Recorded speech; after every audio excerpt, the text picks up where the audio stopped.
할렐루야. 8월 11일 화요일 매일 성경 묵상입니다. 오늘 말씀은 이사야 24장 1절에서 13절의 말씀입니다. 근래 일본에서 왕위 승계에 있어서 일왕 승계죠. 승계의 자기들은 일황이라고 하기도 하는데, 왕의 승계에 있어서 여성이 일왕이 될 것인가에 대해 논란이 있습니다. 지금 일본 의회가 내각이 지난달 17일인가요? 왕위 계승 관련법을 개정을 했지만은 일본 왕위 계승법에 의해서 여성 일왕이 저기는 아직 허용하지 않는다 그래요. 그래서 지금 뉴스에 보니까 37촌인가? 37촌이면 얼마요? 37촌의 남성까지도 찾아서 일왕을 세우겠다 하는 어떤 정부 내각의 지침에 대해서 지금 국민들이 굉장히 반란을 하여튼 시끄럽더라고요. 지금 공주가 있죠. 어쨌든 그렇습니다. 우리나라를 보면 과거 조선시대의 왕이 있었고요. 양반과 천민 등의 신분 구분이 있었습니다. 그런데 이 구분을 일제치하에서 일본이 모두 다 없앴다는 거예요. 이걸 생각할 때 우리나라는 이런 면에서는 일본의 일본이 잘했다 하는 그런 생각이 저 개인적으로 들어요.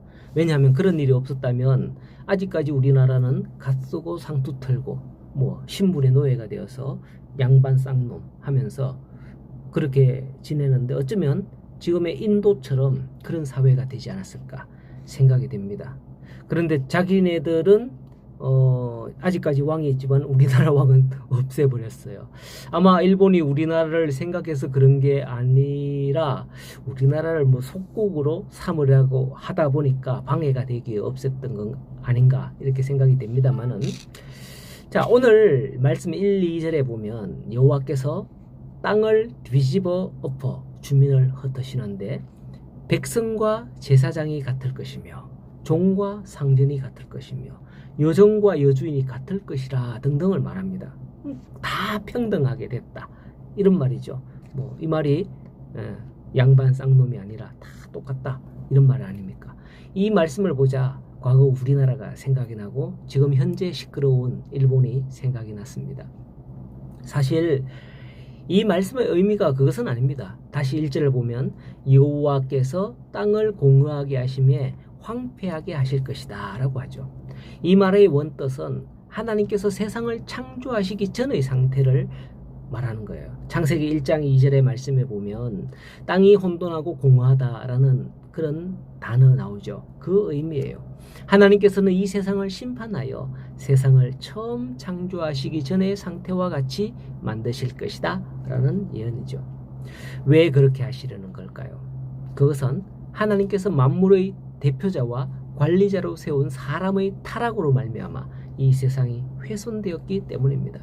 우리가 어떤 제품을 사잖아요. 전자제품 같은 거, 이런 거 제품을 쓰다가 낡아지고 훼손되면 어찌합니까? 재활용해 버리잖아요.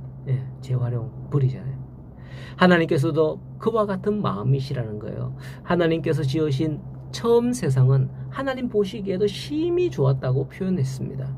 그러나 그러한 아름다움은 인간의 타락으로 말미암아 죄가 들어와 한순간에 훼손되었던 거죠. 하나님께서는 이사야를 통해서 기록한 이사야서에 이런 전반적인 마음을 기록하고 있습니다. 이사야서 책을 읽어보면 성경에서 본격적으로 세상의 종말에 대해서 알리기 시작합니다. 예수님에 관한 예언들을 많이 말씀을 하죠. 그러면서 세상의 심판과 새로운 세계에 대해서 예언을 하는 거예요. 이러한 내용들이 우리에게는 신선하게 들릴지 모르겠지만 그것을 지으신 하나님의 편에서 만드신 작품을 버리는 게 얼마나 가슴 아픈 일이겠습니까? 내가 만든 집, 내가 만든 무언가를 누군가가 부셔버렸다 생각을 해보세요. 정말 아깝고, 그렇죠? 바로 그 마음이 아닐까요? 이렇게 땅으로부터 시작해서 2절에는 사람들을 열거하며 그들이 이 같은 운명에 처할 것임을 말씀하는 겁니다. 앞서 누구나 평범한 세상이라는 취지로 예를 들어봤습니다만은 사실 2절의 이러한 말씀은 하나님께서 심판하시는 대상인 사람에 대해 말씀하는 거예요. 그토록 존귀한 자가 평범하게 된다는 거죠. 죄악 가득한 사람들에 대해서 이러한 심판이 내려질 때 하나님은 3절에서 땅이 온전히 공허하게 되고 온전히 황무하게 되리라 라고 하는 겁니다. 지금까지 이 땅은 죄악 가득한 사람들로 인해서 참된 평화가 없었던 거죠. 그래서 하나님께서는 예수님을 평화의 왕으로 이 세상에 보내셨거든요. 4절 이하를 보면 땅이 황폐하게 된 이유와 그것을 탄식하는 내용이 나오는 겁니다. 그것은 그들이 율법을 범하며 율례를 어기며 영원한 언약을 깨뜨렸기 때문이다 라고 하는 거예요. 이것은 아마도 아담과 하와가 하나님의 말씀에 불순종한 사건에서 기인하는 것일 겁니다. 그렇다면 이러한 현실을 보면서 성도인 우리가 깨달아야 할 게 무엇겠습니까? 이 모든 것이 죄의 결과라는 것이죠.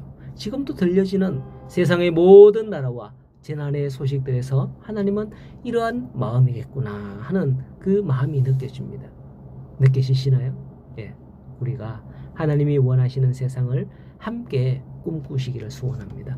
죄악으로 시끄러운 세상이 아니라 고요하고 평안한 세상을 함께 꿈꾸며 이루어가기를 소원합니다. 그날이 오기까지 믿음으로 나아가는 우리 모든 성도님들 되시기를 소원합니다.